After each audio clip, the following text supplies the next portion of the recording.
Okay, check, check. Can you hear and see me? I can. There you are. Nice. Okay, now YouTube is telling me. Okay. Oh, fuck. Ooh, I think geez. I think we're live right now. Actually, I don't know. I think this thing like kicked off the stream like right now. Okay. I think we're good. We are live. Oh, this is new technology, y'all. Hopefully, we have a smooth stream. What's up? Today, we're going to talk about how to make money with Webflow. Let's do this little thing in the background, at least. I'm showing what? Oh, geez, the studios. 3 minutes early We're here. 3 minutes early and full screen projector to the HDMI. Okay. Oh my goodness. There's that. Okay, studio mode now. Let's see. Okay. Now we're in it, and now I lost Joe. I'm here. I'm here. I'm here. I'm here. It's okay. What's up, everybody? An error occurred. Please try again later. Let me refresh this page. It looks like we're streaming. It looks like we're streaming. It looks like we're streaming. Everything's okay. Okay, so we're going to actually get started here. Joe, are you still with us? Checking on Joe. Joe has muted himself. Yes, HDMI would be reconnected. What's up, everyone? Okay, so what happened is, if y'all been following the stream sagas, I've got a new tool that's supposed to free my CPU up, and I just hit the live button, and apparently it overrode my settings here, which allows me to control when the thing goes live. So we're live, y'all, ta-da, 2 minutes early, and with an awkward little intro here. So we're just gonna run with it because this is, was it hashtag I won't pull This that may one be our best intro of all time. Unique. up. Oh man, I can't get over it. The nerves every single time, and then things were freaking out and everything was set up perfect, and all of a sudden the computer like crashes 5 minutes before the stream. You got to restart everything, and that's where mistakes are made. But what's up, everybody? We're in the flow now. Let's say hello to everyone who's with us in the comments here. Susan McPhee, hello from the snowy Boston area. Michael is in the house. Michael Soriano, Christian Schmidt, what's up? Hey, I can't see you. Yeah, hopefully we're good to go now. Sorry about that. I wish we could clip on YouTube too when you're like on the live streams. I wish you could, you know, maybe like clip off the first couple minutes of a stream or something. But anyway, Dale Jensen saying, you mean I get to do this and make money? Alrighty then. Yeah, all right then indeed. What's up, Dale? John Lilly's in the house. Hello. Yes, you're live, but no faces, as Michael says here. We got it figured out. Babas is back. Dale Jensen, Hot Mike, Maggie's in the house. What's up, Vlad? HDMI would be recommended. I'm not sure what that means, but okay, Christian, Kayla Williams is here. Vlad is here. Fernando, show me the money. We are going to talk all about that. We didn't do the intro, but we're going to talk all about how to make money with Webflow, the different ways you can make money, kind of a little bit of our strategy. We'll talk about lots of different things throughout the whole episode. So what's up, Christopher Coleman? Anna's here. Anshul, Felix, Hogia, Penny is also in snowy Ontario. So what is going on, everybody? What's up, Joe? Say hello to the folks. Hello, hello. This is another good one for us. We're getting back on this business and sales and selling yourself type train. So yeah, this is a good episode. Yeah. Yeah.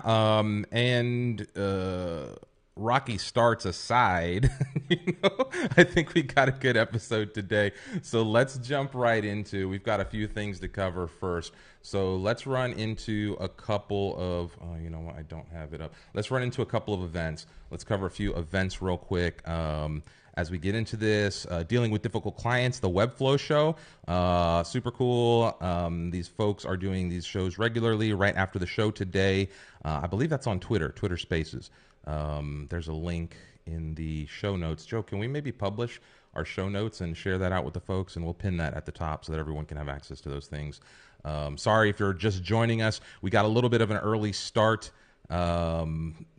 due to some technical difficulties, we're jumping into events right here. Floxy's tomorrow are doing a portfolio review event. If you're not part of the Floxy community, it's a women-led community of designers and no-coders, and they do lots of cool things every Wednesday. You should check them out if you're interested. You can go to floxyscommunity.webflow.io for that. And then demystifying OAuth for no coders, automate all the things. So Aaron Kornblit always does a good job kind of introing people to no code and demystifying some of the complexity around some of that stuff. Today he's talking about, or this next episode is all about OAuth. So with that, let's get into, Joe, some of the events, announcements. I guess that's all the events. Let's get into, I guess, the announcements here. Awesome. And I have just went and added the link to our show notes. Yeah, it's nice. You can go and access that. It's pinned to the message. And now let's get into it. What did you ask me to do? No, I was just going to say we could start with the announcements. But yeah, all of our notes are in there. They're rough. They're not perfect, but you can follow along with everything, all the links, all the resources, everything we're going to mention. We're going to just start doing this every week, releasing these show notes for everyone so you can follow along and have that with you. So Joe just posted that as Finsweet, and that's pinned at the top of the message there. So yeah, Joe, announcements. Announcements. Okay. Mark your calendars. Global Open House, March 24th. Reimar, what is Global Open House? What is this all about? I'm trying to be real smooth and present this right now, but my Mac is not playing nice. It's hiding my window. Give me 1 second because we're going to go over to this screen, and then I'm going to show like the open house was a huge event that we did last year. It was the biggest, we call it the biggest community-led networking event of the year. Super cool. Lots of people from all around the world were hanging out inside of Gather here, inside of this space. And so we're going to do that again. We've started the planning process again. If we take a look here, actually, let me exit out of this view. And if we take a look here, Aviv mentioned that. So shout out to Aviv on our planning committee. Some of the folks have been gathering on Mondays to chat about that. We've got a cool little events committee forming. And in that same spirit, I wanted to talk a little bit about just the camaraderie of all of this is that like Josh Fry sits on our event committee. We've done a lot of these events in the community, and he captures a lot of spirit here. This group is really about live meetups and chatting face to face rather than message boards. We don't do a lot of like our community is not a big Discord thing. It's not like always back and forth in Slack. It's not like a busybody thing, but we do get together on a regular basis and we plan these cool events. And so as Aviv was saying, and as you can see here, we're going to do this thing again, March 24th. So save the dates for that as we really pull together a super cool networking / marketing event for the entire community. There's different, we're going to have like, different panel discussions. We're going to break out regionally across the different meetup groups. So there's meetup groups all over the world, and the goal of this event is to kind of help encourage people to join the local meetup and to help those local meetup organizers kind of put their events together and kind of glom on with all of us working together on a single event instead of each just doing a little event here and there. So anyway, it's going to be a lot of fun. Mark your calendar for March 24th. That's going to be an absolute blast again this year. And last year, Vlad came. Yeah. Retweeted the event, and we had a massive turnout. I remember we purchased a certain amount of seats, and right away, I think within 10 minutes, Reimar was like, purchase more, double the order. And we doubled the amount of people that were able to access the space. Yeah. So last year was just awesome. Yeah, I think we were expecting like 150 last year, ended up with like 225 when we kicked off the event, something like 500 plus people came through the entire night. So it was just a complete blast. You never know who you're going to run into. There was like little impromptu meetups happening. As you can see here on the screen, there were like little help booths that just popped up, and kind of we created the space, but shout out to everyone in the community who really helped us pull that off last year. Actually, you know what? Let me not just, yeah, we'll have more on that as we go, but just save the date. We're going to have more on that as we kind of get going. So the next one's kind of a big thing too. We might want to share this link directly, Joe, the Airtable link. Sure. We're thinking about a Finsweet community retreat, something or other. We don't know where, we don't know how yet. We're very early in the planning processes of this. So if you're interested in doing something like that, if you'd be interested in spending a day or two learning about Finsweet, getting involved with the community, getting hands-on, personal, professional development, etc., Joe just shared a link in the comments. Please fill that out. Share some of those details with us. We're looking to collect kind of information about where a price point like this should be, where people who are interested are in the world. We just want a rough little bit of details that we can use as a planning committee. So if you're interested in something like that, please fill that out. Joe, want to take the next one? Or any thoughts on that? That's kind of a big one to just walk right by. Yeah, we could do a whole episode about that. I know. I'm interested to see how many people may be interested in this. This is totally a test, starting from an idea. We'll follow up on this. There's plenty to talk about around it. Yeah, this is super early, and there's a lot more to talk about here. But we just want to get some preliminary thoughts on if there's actually interest for doing something like this. So this is our first official outreach, and we'd love to get your feedback. Even if, just whatever, we even ask in there thoughts about what you'd like to see, what you might expect from an event like this, type of activities you'd like to do. So feel free to fill that out, and that's all we'll talk about now. We'll probably send that out a couple other times too, but anyway, and very cool. Any hint on destinations you're considering? We had talked about Europe. We don't know. The U.S. is still in play, obviously. This is too early. So Grace was asking, very cool. Any considerations on location? No. This would be fun. Need to sell a few websites first. Yeah, for sure. Ezekiel's saying awesome. Ciao, amici, for sure. So, Again, super early. We will continue to roll those thoughts out as we go. So, next announcement, Joe. Next, we have John Clark from Red K Studio posting on Twitter that he launched the 35th website of his studio, second this month, and credits Finsweet client first. Yeah. This is a really nice achievement. So anytime we see this is it really makes us happy at Finsweet, knowing that we can contribute to this type of success. So great job, John. Yeah, shout out to John for kicking butt there, and shout out to he said shout out to Client First and to Reloom Library too. So we had the Reloom Library folks on last week. If you missed that episode, check it out. Joe, I'll let you take this one too. Next, we have Jesse Neiman from Finsweet. Jesse is our technical project manager, and he shared a thread about what we do at Finsweet to help us manage projects. We create 2 Slack channels, an internal one and a client team one through Slack Connect. We will keep these conversations separate. We add people to these channels and go and check out this thread. Jesse has been a really big impact on helping us focus more on sales versus focusing more on project management and not having those roles collide. So go check that out. Jesse's has a bright future here at Finsweet. Nice. Okay, and the last thing we're going to do on the community shout out side is actually a post that I just made because it kind of leads right into what we're going to talk about, making money with this tool. Webflow is an incredibly powerful tool. It's easy, and I think I'm even guilty of saying it's easy, right, to use this tool. It's easy to build websites. But the matter of fact is that learning Webflow and using Webflow is not necessarily easy. Right? It may be easy for us who are veterans. It may be easy if you understand HTML and CSS to come over and make the transition maybe a little easier. It's definitely easier than learning front-end code, but I really think that we as a community need to start valuing the complexity of the work that we're doing here, and we shouldn't be bragging. I know it's exciting to say, hey, I built this site in 3 days. But you probably spent a lot of time over those 3 days, and don't diminish your work by saying it was easy. And don't let clients think that your work is easy, because then it's harder to charge more for that work, right? And if the industry is easy, and if it's so easy to spin up websites, then it's harder for us as an industry to kind of elevate the level of the work.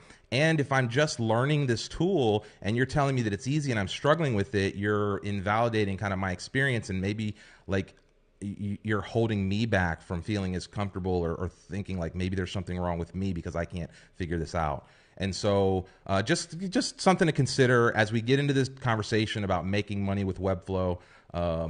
just think about that as a projection. If you're interested, reach out. I'd love to hear your thoughts on Twitter. There seem to be tons of comments coming in on that, so I'm looking forward to jumping in after this episode and getting into those. Joe, any thoughts on that? Absolutely. This is a word that we do not like to use in sales. Anytime I see this word easy in sales, I correct the person that's saying it because it may be easy to you, but that doesn't mean it's easy to everybody. Right. It's not easy to the client. It's not easy to the other Webflow developer that could be hired. So just stop using this word. Yeah. Especially out in public, especially when you are selling. Yeah. So yeah, and that's it's much easier than pounding on bricks or, doing a million other things you could be doing. It is easier than, again, learning code, but that's a relative easy, and so, again, I get it. It unlocks a superpower and you get so excited because you're like, I can build this, holy shit.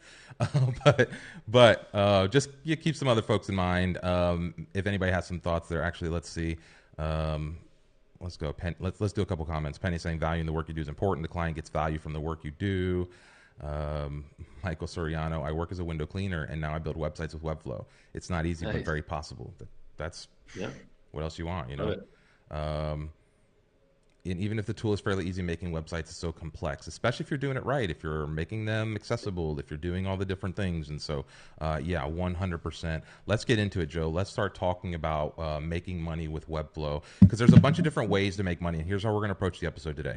We're going to talk about the different business models. We're going to talk about the different roles you can take, right? So freelancing, building an agency, selling templates, building product. Like, we're going to run through all the different types of roles that you can play in making money with Webflow, and then kind of some of the business models. So we'll start out with explaining a few of the business models. These are kind of the core ways that people charge money for the work that we do in Webflow. And so you can consider any one of these as a route to making money with Webflow. And we'd love to hear your thoughts as you're going through this. So what type of Webflow related work drives the money for you? We usually have a little audience prompt. So leave the thoughts in the comments. Are you a template maker? Are you a freelancer? Are you an agency owner? Are you just getting started? Like, tell us in the comments where you're at in your Webflow journey and on the process to making more money with Webflow, or even making that first dollar. A lot of times that first dollar is the hardest to get, but hopefully some of the advice we give you today will help ease that path. So Joe, do you want to kick it off with some of these ways to make money with Webflow and the 4 things you must do? No, I'd love to start with the disclaimer. Oh, yeah. Every single episode has a disclaimer. That's right. So we got to do that first. Okay. All right. Disclaimer for this episode is not everybody's going to pick up Webflow at the same pace. Some people may learn the platform much quicker. Some people may take much more time. It can depend on past experience or just what type of a learner and creator you are. So don't compare yourself to others. Just because somebody has a success story of being ultra successful in 1 year does not mean that that is your path. I just want to, like, if we can update one letter here, not everyone will learn at the same pace. So I think that's wild that it's learn and earn, like it's just so close, the parallel there. And so, people learn and people will earn at different paces. Yeah. And then there's a second disclaimer. That's kind of important to keep in mind, especially as we talk about some of this, people claiming it's easy online. It's that just because you're loud or just because you have a big presence online doesn't necessarily mean you're making the big bucks, right? Lots of people that are making lots of noise online that probably don't have the deal flow that you might think. And then there's lots of people that are making a ton of money that you probably never hear of online. So we do live in that social world. It is important. It can help you, right? It's not going to hurt you if you're getting exposed and you're building exposure and you're building your presence online. That is a great way to make money and to build kind of the attention demand that you need to generate the type of leads that it takes to grow. We've talked about that in previous episodes, but it doesn't always equate to that. So the louder you are doesn't necessarily mean the more money you're making. Joe, any thoughts on that last description? Yes, and you should know that Finsweet was not active in the community, did not do anything publicly until we were successful. So this is proof that you just don't need to be out there to have success. Right now, that's one of our strategies, to be very loud and to market widely. But in the beginning, it was the exact opposite of that. So different strategies. There's no right or wrong. You have to do what's best for you. Yeah. Let's take a couple of these questions let's take a couple of these comments actually before we right, jump into it. Really appreciate this perspective. I normally use easy as a comparative example. It's easier to build custom in Webflow than WordPress. It's good to consider the implications of the statement, though. Yeah, Christopher, that's exactly what we're just trying to get people to think about there. Brandon saying everything is easy when you know how. Yeah, for Beethoven, playing the piano was easy. But go ahead and try to play some of those songs, and you're gonna wish you had an extra 10 fingers. And back to the last comment, I think Christopher's, you can very easily change the word easier to more efficient, more effective, more modern, more user-friendly. There's a lot of words that you can use to really describe Webflow in a positive way without easier. Yeah. That actually, I think, are much more powerful than easier. Nice. Okay, so we asked you all to share your past with us and how you kind of, or where you are on your journey. And so some of y'all did. Max Norris is saying he started with Webflow and websites building in mid 2020. Last year earned 120K. I don't know if that's, I think that's Nice. euros. Yeah, great. Ukulele, it's not that easy, but you can do so much with it. Yeah, that's a good point here. Let's see. Max follow up. Before that, I worked as an architect with 10 years experience and didn't get close to this loan. I don't know if that means loan or annual income or what. I don't know what that loan means, but sure. Kayla started as a freelancer, then boutique agency owner, hopefully future template builder. That's a great, Nice. that's a great path. Very similar to Vimalan here, transitioned from a freelancer then to an employee, not to a little agency. That's a very common path. I think you'll see that that's kind of the path that most people take in this space. Christopher Coleman started as a freelancer, but as I go on, it's pretty clear that I'd like to transition into a Webflow no-code support role instead. Interesting. Okay. Nice. Yeah, that's a good observation. Joe, you want to take Grace's comment here? Yeah, Grace with the +1 for presence not equaling success. Got a lot of comments that I came out of nowhere when I hopped on Twitter, but I'd been building in Webflow for 4 years. So Grace was secretly becoming a Webflow pro for 4 years, then turned on the lights, and now everybody looks at her work and says, wow, you're great. Yeah. But it was 4 years of just learning the skill, understanding the platform before that actually happened. Yeah, and that's the same story with a lot of things, right? There's a famous quote, and I don't know exactly how many years, but it's like, it takes 7 years to become an overnight success. And it's the same kind of thing, right? Like most people, that's why when we talk about comparing at the front, it's hard to do because you don't really know the path that others have taken in front of you or the path you've taken, right? Like people come from different paths. Like I consider myself a non-traditional entry into the tech world.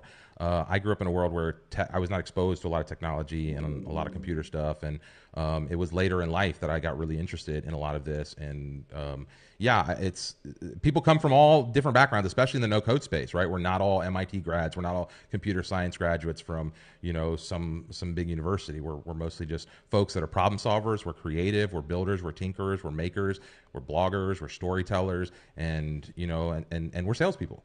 And we're trying to figure out how to make money with all this, and that's where this comes from. So let's see. Joe, do you see there's a bunch of comments now coming in? Just transitioned, Felix says, from product design to freelance web designer last December. Great. Brandon, agency owner for 18 years. Last 2 years been invested in Webflow, all the ups and downs that go with it. Stephen Lario, currently a freelancer. Yep. Lots of freelancers in the house. Fernando, mainly landing pages and corporate websites. Great. High school student to freelancer. Love this. Ben, go get it. Nice. Yeah, go get it. Heck yeah. You imagine making 6 figures as a high schooler coming out of high school and you're like already just killing it. Even making like 20 or 30, 50 grand, whatever, dude. Yeah. I used to work at McDonald's kitchen. Now I'm a system admin and web developer. Andrew Jennings getting at it. Love that. I recently tried out Webflow full time on my own design agency. Recently found out you guys via community. Super excited. First live stream. So what's up? Shout out to Asi. Nice. Okay. All right. Okay, I think that's good. Let's jump into the 4 things because we'll never get to them. Here. I know. I love it. Please keep sharing your comments with us. We love hearing this stuff. This is one of the reasons Joe and I do this show, is to really pass as much of our sales and growth knowledge as possible out to you and the audience. And we love hearing your stories. We love hearing when y'all win, when you have success. So please keep telling us that. But let's jump into the 4 things you must do if you want to make money with Webflow. And we've done episodes on each one of these. So we're going to reference an episode as we run through these 4 quick tips. Joe, you want to start it out? Okay, number 1, learn the platform inside and out. Really understand Webflow. I am something really passionate about. We had episode number 3, increase sales with Webflow technical knowledge. And today, episode 51, I agree with that statement completely still. It's so important that you understand everything about Webflow, that you're a true pro in the platform. And when somebody asks you how to do something, you know how to do it. This, I think, I'm glad it's number 1 because I really think it's a must to get to that next level to be truly successful here. This is it. You can make a little bit of money. Maybe you get away with, because there's a lot of people in WordPress that do this too. They're just a theme styler, right? And this will happen in Webflow. A lot of people will start doing this position, especially as component marketplaces come out and templates get a little better and you can connect CMS to certain things. So you'll see like things migrate into this world where you could probably get away with a surface level understanding of Webflow to make little changes and do little things here, or maybe booby trapping a site so the person behind you can't make any edits without having to rebuild everything. But to really take that next step and build that ongoing reputation, this is it. This is where it starts. This is the foundation from which everything goes. And so go back, episode 3, we harp on this as a full episode, but we talk about this ongoing in all the different episodes. So let's move on to number 2. Which is overcoming limitations. What's missing in Webflow? Knowing the platform lets you know how to push the limits. And Joe, you're the expert at this. This is how you built Finsweet. Kind of filling some of those gaps. Finsweet on the outside of the agency side, right? On the product side, the community side, those things, right? Obviously, we're building websites before that stuff happened. But overcoming those limitations is something that happened in the process of dealing with clients, and you started releasing those things to the community, and voila, that's how this all started. So knowing the platform is one thing, but then learning how to push past it is the next thing. Thoughts on that? It's important if you're on a sales call, you're trying to make money from Webflow, and somebody asks you to do something, you should know how to do it or be able to firmly say why it's not possible, truly not possible. The more you can figure out how to do it, the more times you can say yes, and the more you look good in that sale. So if you keep saying, no, that's not possible, we can't do it because of this limitation, we can't do it then this limitation, you are mis-selling Webflow. People are going to think that Webflow can't do anything, but really, you have a responsibility to understand how to overcome these limitations. So you can say, oh yeah, we can use this for this solution. We can't do this, but I can do this, this, or this, which is kind of similar. Super powerful. This is also going to get you to that next level. I just want to point out that I noticed you have lights in the background now, Joe. Shout out to your I lights. am. I do. I'm trying to get to your level. That's it. Okay. Number 3 of the 4 things you have to do is build a portfolio that stands out, let your work speak for itself, and then promote yourself in the proper channels. Right? We did a full episode on this, how to build a portfolio that stands out, and we talk about it on and on and on. I think even during our sales episode, the most recent sales episode, we jumped into like, look, you got to promote yourself, right? You have to become a salesperson and ask for that sale. Joe, any thoughts on that? I know you always talk about building the portfolio. It doesn't have to be loud. Similar to our earlier comment, you don't need this loud, ridiculous website. That's not what we're saying by build a portfolio that stands out. We're saying build a portfolio that somebody looks at and they can identify you as a company, identify you as an individual, really start to feel the type of work that they're going to receive. This is what we mean by build a portfolio that stands out. Yeah. Don't just take some template that has white backgrounds and simple text and it just looks like every other portfolio. Yeah. This makes it much more difficult to stand out. Right. And I agree with that. It doesn't have to be some big splashy, super interactive portfolio. It's just, you got to do it. And it's got to reach the target audience. And that's what helps you generate the high quality leads. So number 4 of the 4 is generating high quality leads. Joe, I'll let you, Joe's sharing the links right now. So, yeah. So we talk about this all the time. You can't have the walkaway power. You can't really grow your income until you have steady lead flow. And to generate the proper lead flow, you have to learn the platform, understand and push past the limitations, build a portfolio that stands out and reaches that audience. And then as the 4th step, you really have to like that's it, right? Like if you're doing those first three, the fourth one should start coming into place. You should start generating the type of leads you need to get to that next stage, which allows you to then kind of go into the next phase of making money with this. Joe, any thoughts before we move on there? That's a good list. Just a quick run through of those four things before we move on. Learn the platform inside and out. That's number one. Number two, learn how to overcome common limitations so you can say yes more when you're selling. Number three, build a portfolio that stands out. People need to relate to this. People need to really love your portfolio. And number four is learn how to generate quality leads. And with those four things, you are set up to start making money with this platform. That's what you need.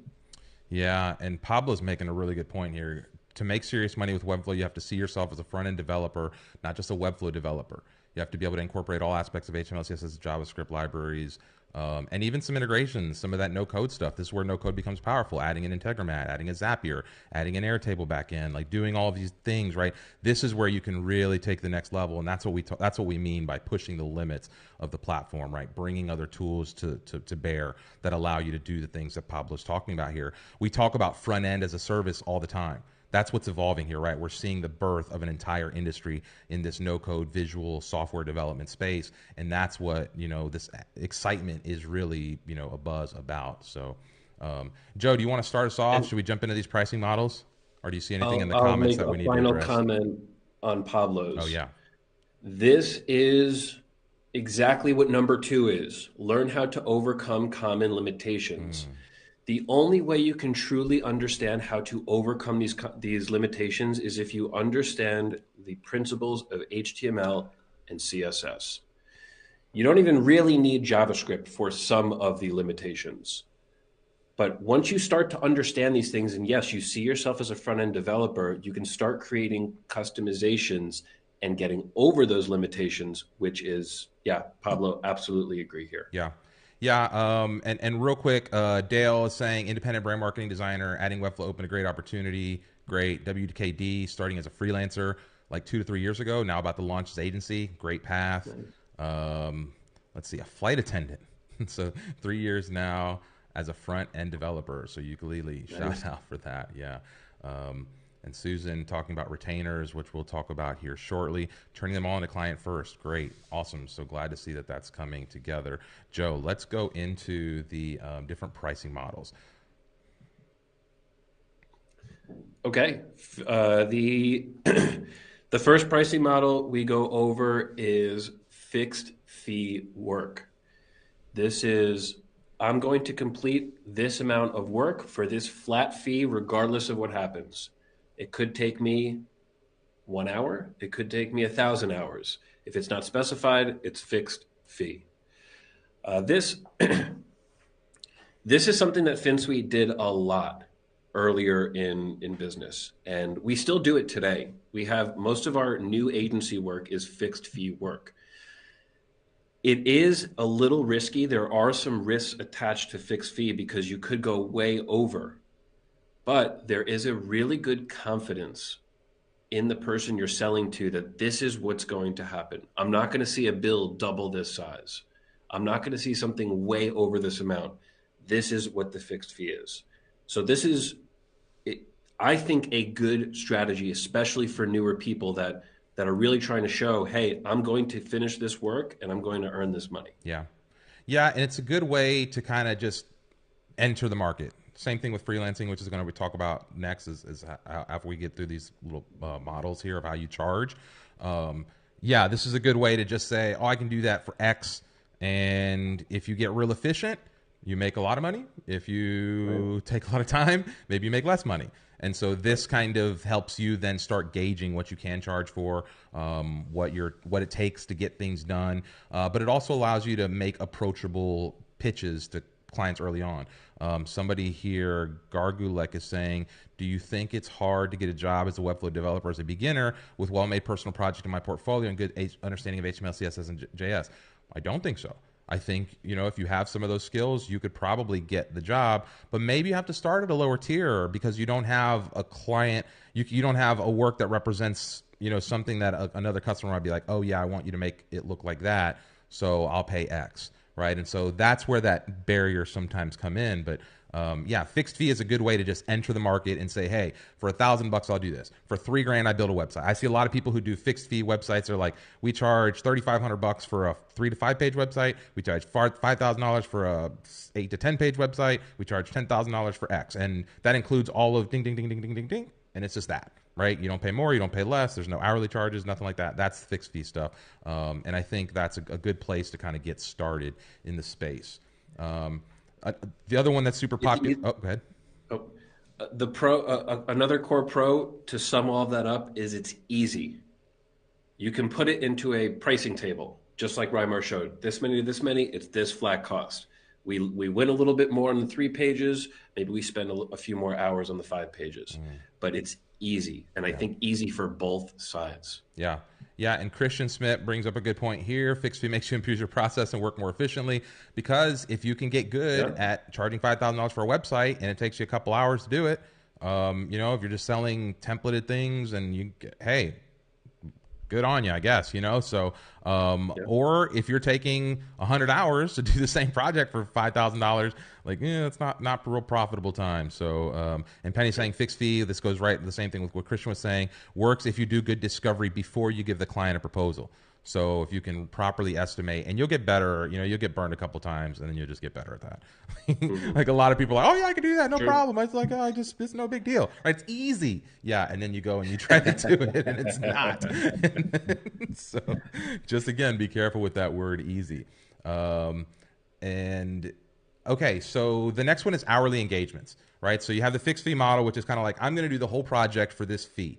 Hourly, and usually you might hear this referred to as like time and materials. Typically, this means that maybe we have an unknown task, or we have just some unknown list of tasks, and you're just going to get to work. And so somebody hires you and they're like, hey, we agree on an hourly rate, and you just bill us as the work comes in. Accountants work like this. Lawyers work like this. Lots of people work in this type of business model, and it works real well in the web design space. The problem is you got to make sure you log all the hours, and you have to make sure that you're not super efficient. If you find yourself being like crazy efficient in some of this, like you probably need to raise your rates, right? And it takes some time to do that, but hourly rates is, again, another, I'd be interested between fixed and hourly, if the audience has any preference on what they see the best value from. Joe, any thoughts on hourly? At Finsweet, we use hourly as well. We do both the hourly engagement and the fixed cost. Fixed cost is usually when there's some defined scope, defined spec. So maybe a new website build, or they're building a resource center, something like that. The hourly engagements, like Reimar said, is we don't know. We have a whole bunch of things. Some may take long, some may take short, and they come up daily or weekly or monthly. This is a great way to do maintenance. So yeah, the hourly engagement, we just started it last year, and it's been a big success for us. We have people very happy with the setup. Yeah. Yeah. And that kind of goes, if you're, let's say, doing a bunch of hourlies for someone, or if you want to take it to the next level, you can kind of get into like a retainer or subscription-based billing. That's kind of the next popular model, if you will, business model in the space. And that's kind of selling blocks of your time, or selling regular access to, whether it's design services or development services. Maybe someone can call you with, we used to run a WordPress management service where you got a certain number of edits, right? And we called an edit or update anything that was less than like 15 or 20 minutes on the site, something like that. And so depending on what tier you were in, you had 1 edit a month, or you had up to 5 edits a month, or up to 10 edits a month. And we kind of defined those, and you would pay for a block. This is very common in the WordPress world. We talked about some of that in the last couple episodes, but a little less common here because there's less maintenance, but people do still sell other services. If you're selling SEO agreements, if you're selling marketing engagements, if you're selling other things, this is where you can get people into that retainer. Maybe you want to sell somebody 10 hours a month ahead of time, and you discount those hours because you know they're going to guarantee you 10 hours each month rather than just hourly. And you know, maybe they don't call you for 3 or 4 months. So there's that's retainer work / subscription work is kind of that third tier. Joe, anything to add on that? That's a good one. We don't use it at Finsweet. It's, some people want it. There are some clients that ask for this. We found that it was better to just go in real time. You want something, we give you a quote and a product around this. It may make sense for you. Just like Reimar is explaining with the 1 to 5 edits or 1 edit. Didn't work for us, could absolutely work for you. I like to think of this model as almost like a product, a super defined service that can be performed on an ongoing basis. Yeah. Let's take a little look at the comments here real quick. As Dale's saying, I've done fixed, I've done hourly. For me, it depends on the scope of work. 100%. 100%. Yep. If you can kind of guess and put the scope inside of a box, the fixed fee is good, because then it's all about how good you are at estimating the amount of time it takes you to do the work or the complexity of the task at hand. And the hourly stuff is kind of more for that unknown or on-demand service for sure. So Brandon saying we used fixed for initial projects, then hourly for updates or scope creep. That's a good model. Yep. Sine, do you want to take a little stab at this, Joe? What if the client says it's too expensive, even though we've done whole episodes on this? Well, if they say it's too expensive and they have the budget, that may mean that you're not selling it well enough. So if it comes in within their big budget, they should be very excited about that. They should be ready to say, yeah, let's do it. So number one, you may not be selling it well enough, but maybe they're just saying it's too expensive because it's out of their budget. And in that case, first, you may be working with the wrong person. And just some people want to spend a too low of amount of money on a website. Or you could just be very firm with your pricing. Say, this is the price for it. You can get it lower. There's a lot of people that can do it for lower. There's a lot of people that can do it for more.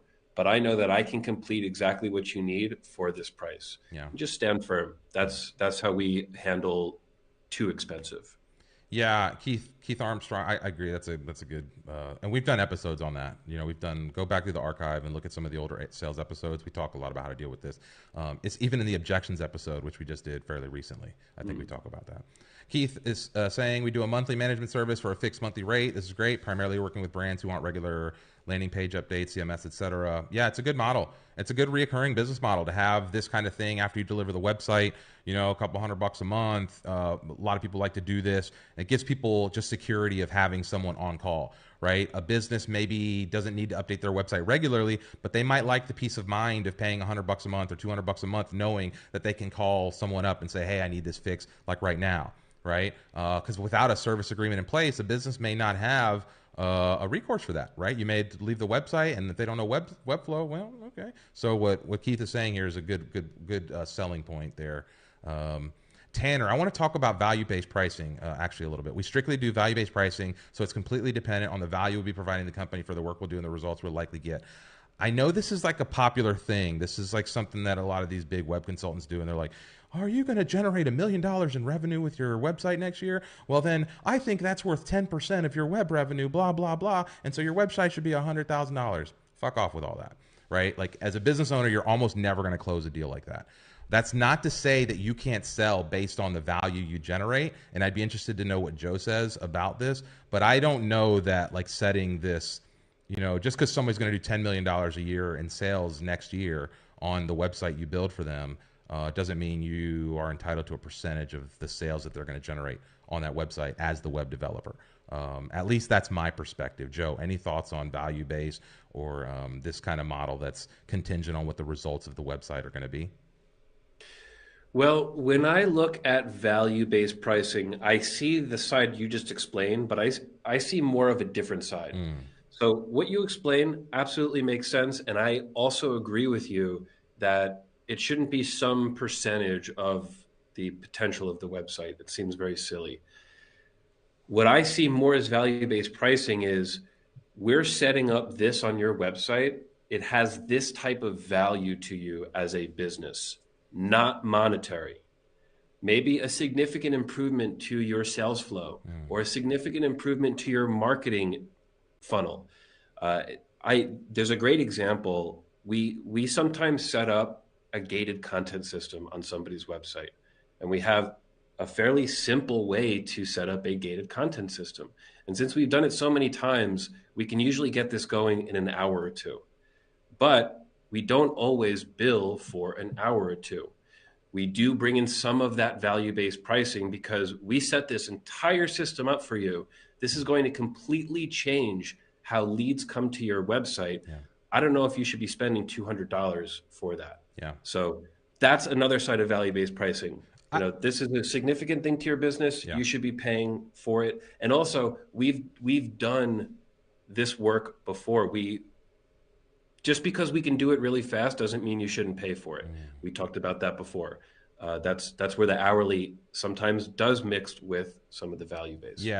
Yeah, this is where I do agree with some of the value-based stuff, and maybe I dismissed it too quickly because what came to mind immediately were some of those, charlatans that just tell you that like you should pitch to businesses a percentage of whatever, blah, blah, because that's the value we bring. Right. I've seen that. But I do also think that, hey, customer, if we can increase your conversions, and let's say you're selling a $10,000 widget and your website's at $10,000, if we can increase your conversion by X, this, or if we can help you sell 1 or 2 more things per month, that's a value add that you can then help to justify a higher price. Again, I don't know what you need to back that up, right? What you need to show them, what kind of conversion success, what kind of portfolio you might need to have to get somebody to bet on that. And there's one model we probably won't talk about because there's just one thing left that we're going to skip into the next thing. But, oh shit, and I just lost it.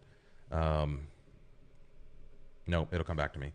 I literally just lost it thinking about jumping ahead. It'll come back to me in a second.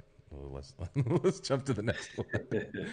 Okay. I'm trying to see if there's any comments here that are relevant to this point before we move on. Yeah, Michael's saying, okay, a monthly price, but how much is a fair price? I think that's all for you to set. That's totally up for you to set. And the last model for the business model, right? So we've got the fixed fee, we've got hourly engagements, we've got this retainer and subscription model. And then the last model is kind of selling products or templates, which we're not going to dive into because that's going to be at the last of the next segment. This is just starting to grow in the Webflow ecosystem. And so we're going to hold off on this. We're going to run through, those were the business models. Now we're going to talk about the roles, right? So the individual roles and the path that most people take. Right. So most people kind of pick, am I going to start as a freelancer? Am I going to start an agency? And this all depends on where you are in your career. If you're working at an agency and you want to start off on your own, maybe you go out as a freelancer part-time. If you are working at an agency and maybe you've been doing that, you've got a client or two, and now you land a big client and you want to go full-time, maybe that's the umbrella you want to jump under as your path here. So Joe, let's jump through the different paths. Let's talk a little pros and cons between the different roles that people can play. And we'll continue to look at any comments as they come in and keep them coming in. Some of these comments are good. They're just not super relevant to the conversation, so we can address them towards the end here. But Joe, first role where most people start. Freelance, part-time. Specifically part-time in freelance. I think a lot of people start in this industry that way. And this is the most flexible. That is the pro to being a part-time freelancer. You can turn it on and off whenever you want. You can take a project and then decide to take no more projects because your income is not completely inside this freelance. It's part-time. You're doing it on the side of something that is bringing in money. So this is a great place to start. If you're just curious about it or you want to get going, see if you can juggle your current job and a little bit of part-time freelance. Yeah. And if you like it, if you start liking that part-time freelance a little too much, that's when it can turn into the full-time. Yeah. That's when I like to think that it's time to start making the move. Let's forget about money. Everybody has a different money situation, but when your part-time starts to be more fun than what you're doing on the full-time, that means you need to convert your part-time fun to your full-time. Yeah. And start thinking about like, what are the activities you can do even before you're freelancing? Like, let's say you're just considering and you're thinking about jumping into the web world. What can you start to do outside of that could set you up for success if you wanted to take those steps down the road, right? So maybe you're on the edge of freelancing, maybe you've got a job, maybe you're in a different industry and you're trying to figure out, I want to get into this space. Well, what are the activities that you can start doing to get into that space? Well, you can start communicating with the community, right? Start interacting with the community. You can start working on a portfolio. You can start learning your skills. You can start connecting with people to maybe find a mentor or maybe find some referral relationships. You could find people who are in the ecosystem in your area and get involved with a meetup or attend an event. So there's all these things that you can do even before starting into that freelance role that can set you up for success as a freelancer. And I would say the biggest thing that most people fall short on is they say, all right, I'm going to go be a web developer. And then they go start learning all the web design stuff, but they forget that this is still a people business. At a certain level, you still need people to hire you. And so don't just get too wrapped up in learning the skills that you forget to set yourself up for potential success with some of these other kind of intangibles that you need to do as you start entering this freelance path, whether it's full-time or part-time. And there's some real simple pros and cons here. You've got all the flexibility you want as a freelancer, especially when you go full time. You got the freedom to pick your projects if you're building good lead flow, and you have some of that walkaway power, and you can work from anywhere. Income is fairly unlimited. You could build a nice little lifestyle business here. You could sell 5, 10, 20 websites a year, make a comfortable living. This is a great place to be, unless you're trying to scale, which we'll talk about in the next here. But then you can also run into issues with consistent income. You don't have a support team, so there's no one to fall back on when the workload gets too overwhelming. You start running up against deadlines, etc. And you have to be the master of all things, right? And so you have to manage everything that it takes to do the whole operation, which as you scale, as you get more than 1 or 2 projects at a time, you'll find starts to become fairly difficult. Joe, any thoughts there before we move into the next path here? I think that's where a lot of people who fail in freelance, they fail because they need to be the master of all things. And a lot of people don't want to do that. Some people don't want to sell. Some people don't want to market. Some people don't want to build the website. People want to do specific things. Yeah. And there are some people who want to do everything or can do everything or enjoy doing everything. And that's great. But there are a lot of people that do not. And that's totally okay. We'll see in the next one and the next one. There's ways that you can still be in this industry and not have to be the master of all things. Yeah. Yeah. And Joe said, maybe you don't want it. Maybe you're not capable of. Some people just, maybe running the business isn't their thing, or, the legal stuff drives you nuts, or the financial stuff is something you don't want to wrap your hands around, or, lots of places where the freelancing thing or taking the next step, right? Maybe you can handle all that stuff as a freelancer, but maybe this is what stopped you from getting into the next one, which is kind of forming informal collaborations, maybe project by project, putting together, little collaborations that maybe somebody does a little bit of design, or you need somebody to do a little JavaScript help, or you want to delegate, some of the project setup or the finish work or the responses. I don't know. There's a million places where you can delegate and start pulling people in to help you make these projects more successful. And this is the place where you experiment before kind of getting into that agency path. Joe, this is, you started bringing people on. We've talked a lot about how you did it at first, where you started kind of splitting project revenue with folks, and then that scaled into a team. And so, what are your thoughts here as people start to think about informal collaborations, taking their freelance to the next level? What's that step look like? Finding people that you like working with. Find somebody in this industry that is a good mix with you. It could be someone that does the exact same thing as you. It could be somebody that has different skill sets and you can complement each other's skill sets. It could just be somebody that you like working together and that you can share service with, and you can refer business back and forth to each other easily. This is a great way to take some of the load off of the doing everything in the freelance side. And also it sets you up for the next one, which is build an agency. We won't get there yet, but this is the start of building an agency very naturally without any prior funding. Yeah. Kayla's making a good point here. Slowly learning that I can't do it all. Taming the control freak in me is hard, but necessary for growth. Yeah, that's exactly it. And that's kind of the phase Joe was just talking about, right? It's like you hit this freelance path, you start getting a bunch of projects, and you start figuring out how do you amplify your time, because now you can't juggle that many balls. And so you got to bring other people in that you can throw a couple of those balls to, and maybe they can juggle with you. And that begins, again, the baseline for a potential agency. Let's see. Yeah, there I learned a lot. Yes, Sine, I once created 2-3 websites in a startup incubator, learned a lot of web development. Great. Tanner, I think, is coming back to this value example here. I'll give an example. A potential client dropped their budget of 100K. We were going to quote 40K. Are we not supposed to quote the budget that they value the project at? Sure. If somebody gives you if they say, oh yeah, we were looking to spend 100K on a project and you were about to pitch it at 40, then you just got a serious raise. Like you just, like you could come in at 80 and still blow them away and double what you thought. That's not what I was talking about with the pricing, right? So I think I explained what I meant with that pricing back then. But that's a good point. If you can get the budget from a client ahead of time, maybe you are undervaluing your work there. If they were looking to spend 100 and you were in the $40,000 range, Joe, any thoughts there?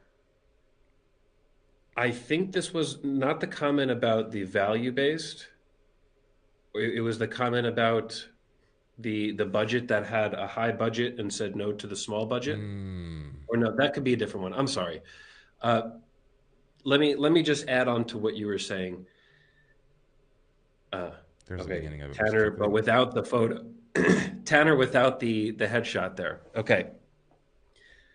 Yeah, I got a really good piece of advice from an enterprise client we were working with a long time ago. And this client yelled at me for quoting too low. She was very friendly to me. She was a really nice person. And she honestly said to me, hey, you are charging us half of what we have quoted for you. If you keep doing this, we're going to think that that is always your cost. And if you do anything above that cost, it looks weird. So she said, add this multiplier to try to get to this amount each month. Are many clients going to do that? No, but she did that for me, and she really made me think, don't underquote yourself. Yeah. If a company wants to spend 100K, get close to that 100K. If you quote the 40K, they may come back and say, this is too low. We don't value this enough. Just like if you're buying a car and there's a car for $1,000, your first thought is, well, that's not a very good car because we're looking to spend $20,000 on a car, but this one's $1,000, so this is not what we're looking for. So don't underquote yourself. Yeah. And also important to know, if you do jump up to that 80K, work your ass off to deliver at the highest possible amount you can. If you're supposed to do 40 and you're actually doing 80, give them double the work. Find a way to give them double the work, because at the end of it, they'll love the value, you get the double cost, and everybody's happy. That's really the key. At the end of everything, everybody walks away with a smile. Well, and I wanted to point out something that Joe said there, because clients will do that. Because typically when you're working with these bigger clients, it's not their money they're spending. And so Joe must have had a really good relationship with this person he was dealing with for her to know and say, hey, look, we have this money set on our budgeting. We really like the work we're doing. And it was like a good looking out kind of moment. This is why you need to have great relationships with the clients, because sometimes things like that will happen, and that's a great benefit.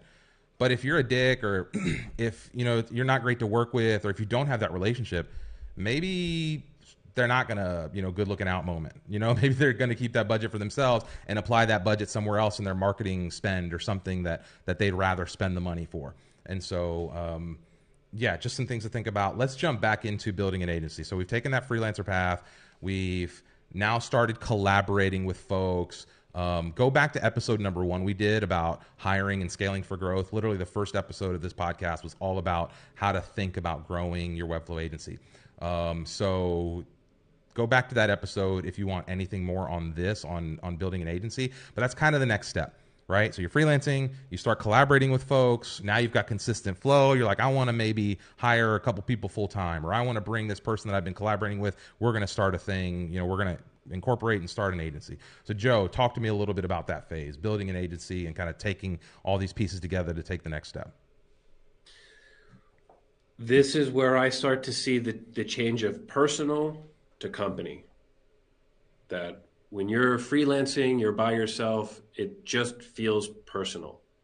You can call yourself an agency, you can brand yourself as an agency, but it really is personal if you're doing everything yourself. When I think agency, I'm thinking company, I'm thinking group, I'm thinking multiple services. It's definitely the next step. I think no matter how good you are, there is a cap when you're a freelancer. You only have 24 hours in the day. And even if you work a lot, you make a lot of money, there has to be a cap. The true way to scale is when there are many people, when there's 5, 10, 20, 100 different people on your team that can do all these different things. So it's the next step. You don't have to take it. It's really important. I want to make that really clear. It's a great step for a lot of people, but you do not have to make this step. Yeah. Yeah. And there's also lots of different types of agencies, right? So just because you start an agency doesn't mean you have to start a 50-person agency or a 100-person agency or become the world's biggest agency. You know, you could become like a little boutique agency and it could just be 2 or 3 of you.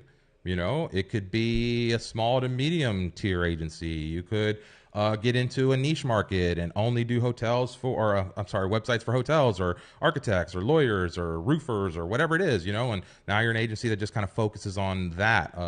And so, you know, maybe you want to be a development only agency. We're seeing a trend of that, right? Like Finsweet went development only a little over a year ago. And over the last year, we've seen a number of other agencies kind of follow and do that same path. So like there's lots of different types of agencies you become, and there's lots of ways to grow those collaborations. So don't just think that you have to model your agency like this other company is, or, you know, Finsweet operates completely different than a lot of other businesses I've been involved in. And that's interesting to me. There's been points where I've had to learn and kind of say like, oh, I was expecting this, and then it's not. And that's okay. That's good, right? It challenges people to kind of get out of their comfort zone. And we're in a world where like we're making up the rules how this goes. Like we're building the new interfaces with how people interact with information. We're building the interfaces for how like people connect, how they sell, how they like build memberships. Like, so don't get stuck thinking like just the way it is the way it has to be, or the way that the other person's agency is the way you need to make it, right? Carve your own path. And that's where this thing really gets like, you know, we are our own composers here. You can do whatever you want in this space. As long as you provide value at the end of the day, you will be rewarded for that work. Yeah, absolutely. Your story made me think of a really unique, you can call it an agency. I ran into these designers that just called themselves a design collective. And it was a whole bunch of freelancers that just made a site together.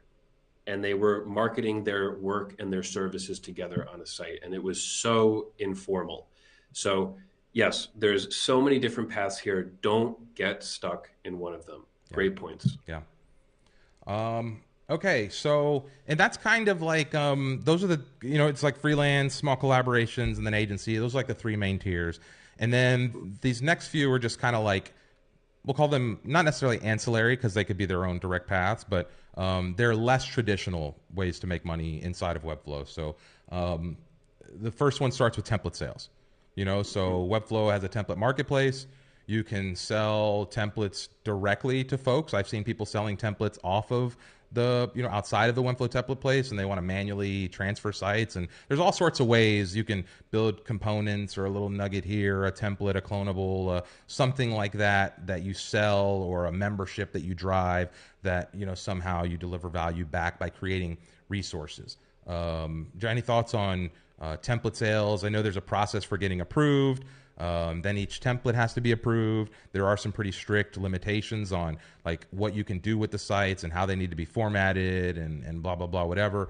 But yeah, any thoughts on a template marketplace? I know there's some folks making great money off of this. It's a tough nut to crack, so it's kind of hard to break into that space. But if you can, it can be great residual income. So in general, what are your thoughts on the template stuff? Well, like you said, if you can, it can be great residual income.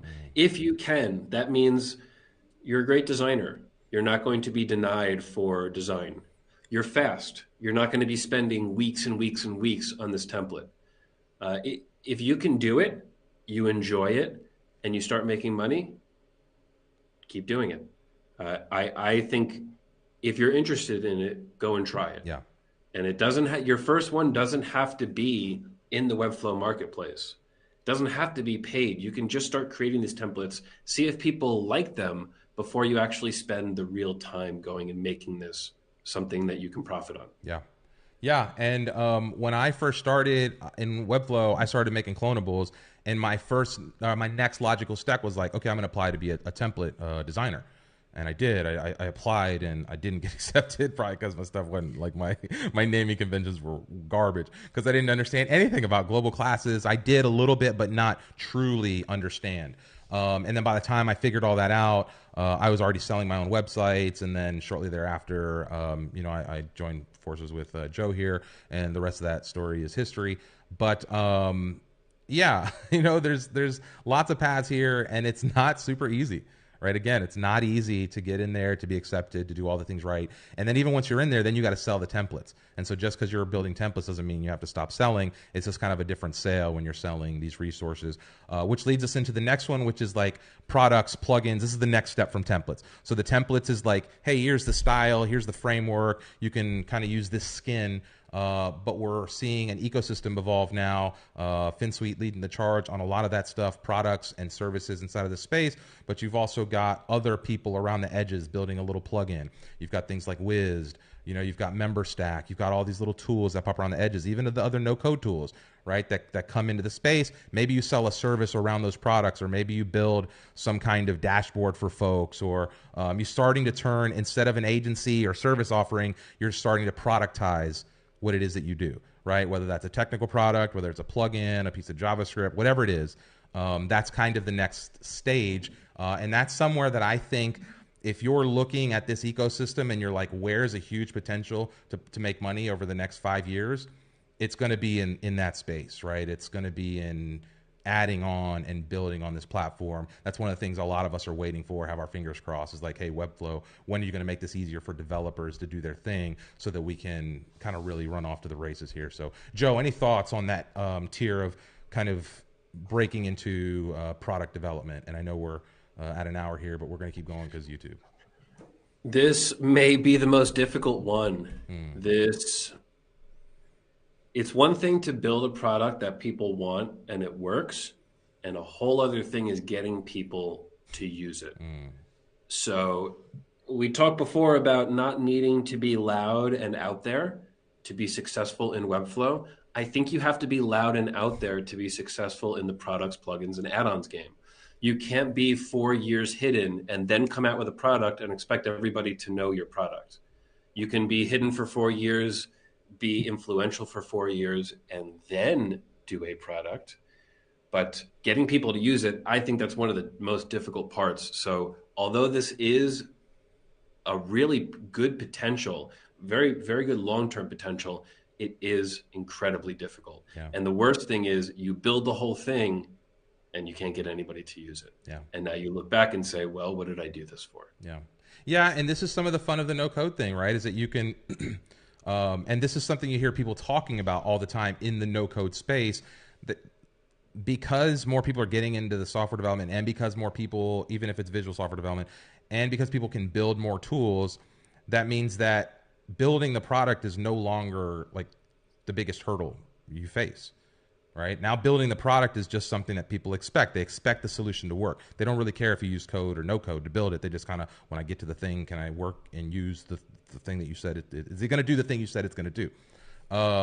And so it actually becomes more important to do what Joe says, which is build an audience, build a community, build a user base, build outlets to distribute. Right? Distribution is harder nowadays than it is to produce. And so this is one of those spaces where, the residual income can be great here, the product can be great, but there's also things where like support can get out of hand, right? You can become overwhelmed with support.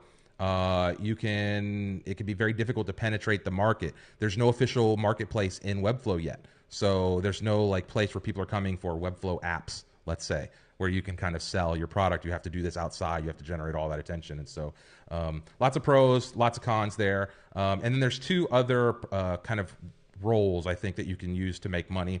Prototyping might overlap. You might be at an agency and do some prototyping. You might do some freelancing and you might do some prototyping. But I think this will evolve more and more as Webflow grows, that people will build in Webflow and hand off to dev teams. And so I see a bigger outlet growing for not people necessarily doing web design, but prototyping actual software, taking somebody's Figma designs or XD designs or whatever designs and putting it into a workable prototype that's not a like an InVision type or a proto.io type interface. It's like an actual front end. And this is where I think things get real interesting, because if you can plug live data into that, front end as a service, right? Keep talking about that. But prototyping is an important role there, where people will come on specifically to help product companies build and prototype inside of Webflow, instead of going to one of these other tools that, again, abstracts that prototyping process and still leaves you wanting the HTML, CSS, etc. Joe, any thoughts on prototyping? Yeah, I agree with you. That's going to be something more and more popular, especially as we can start building quicker in Webflow. I expect people to get faster in Webflow, there to be more products for building faster in Webflow. And yes, this is definitely something to get into. This to me is the real value of no code, is what I call the translation layer, right? It's getting from the design into the development. The better we get at that translation layer, at taking what we think the design should be and actually getting the developer to build what the design was intended to be, rather than the developer guessing because they have to take a static doc and turn it into a living element. The better we can get at that translation layer, the better software's going to get, the more usable all of this stuff's going to get, the better this whole experience gets. And so that's where I do see, again, just like the product stuff, I see big growth in this. It's slow right now, but I do expect this to accelerate. And then the last role is a consultant role. And again, we don't see a ton of this right now, even though I think a lot of us act as consultants. But there will soon be a whole industry of just people consulting on no code. And there probably is some of that going on already. A lot of that overlapping with Webflow. And I think lots of people will build businesses around consulting income in addition to the web stuff. So these would be those add-on services that you can use to build the subscription or the ongoing retainers, or even just playing matchmaker. You know, and so there's a lot of places where a consultant role can fill in. And so maybe you don't necessarily have to be the best technical builder. You can be the relationship master, and start, you know, pulling some of these pieces in, and act as a consultant for companies that are looking to transition their existing website into Webflow, want to do an assessment as to whether their solution is possible to build in no code. Like, all of these things are stuff you can charge for. They demand value. So that, I think, is the last role that you can take as earning income in Webflow. Joe, any thoughts on the consultant there, or any other revenue roles that we might have missed? Yeah, I like the consultant one. I think this will be so much more common as no code and Webflow progresses. I think we're going to see a lot of consultants. There's a huge need for it right now. And you're right. Right now, the developers are playing the consultant. But people need to know information. And yeah, this is a whole mini industry just that will be here very soon. Yeah, I think those last three are really kind of emerging roles. Right now, lots of freelancers, lots of agencies, lots of little collaborations. And not so many, but enough template makers. Template makers is growing, and I think that products, prototyping, and consultant role is really where there's going to be lots of growth. Not that there won't also be growth in freelance and agency stuff. I think that will continue to grow. But those will be kind of three verticals that people are not necessarily looking at: products, consulting, and prototyping, that I think will expand inside of the world of Webflow that maybe is not on a lot of people's radars right now. I'd be interested to know what the audience thinks. You know, did we miss any roles? Did we miss any business models? Do we miss anything as it relates to making money with Webflow? Obviously, we can't cover all of the use cases and potential outcomes, but I'd be interested to know from you all what your thoughts are on those roles, or if there's anything we missed. Joe, any other thoughts there? A lot of options. There's a lot of ways to make money here, and it's all over. People are looking to spend money on Webflow. There's a lot of options to make money on Webflow. Yeah.